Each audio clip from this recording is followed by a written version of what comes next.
আসসালামু আলাইকুম রহমতুল্লাহি ওয়া বারাকাতুহু। আমরা সামাজিক এবং মানসিকভাবে কতটা পিছিয়ে এবং সামাজিক এবং মানসিক অবক্ষয়ের একটা নমুনা দেখায়। যদি ভিডিওটা দেখেন তাহলে বুঝে আসবে।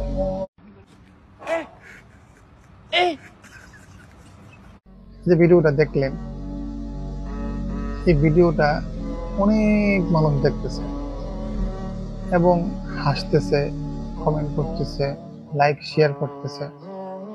আমি আপনাদের কাছে প্রশ্ন করি, কোনোভাবে কি এটা কি একটা সুস্থ বিনোদন বা যাই বলেন এর মধ্যে পড়ে?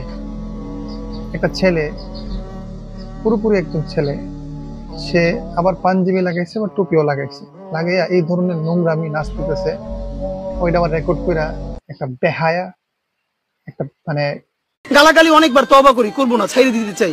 নিজেরও ছেলে হইছে, এখন তো একটা বয়স। এত নির্লজ্জ মানুষ হইতে পারে? এই নির্লজ্জ মানুষ একটা বেহায়া, বেশরম, সেই ভিডিওটারে আপলোড করতেছে, আবার হাসি তামাশা করতেছে। আর যে ছেলেটা এই কাজটা করতেছে, তারে তো মানসিকভাবে মানে সে সুস্থ আছে এটা আমি মনেই করি না।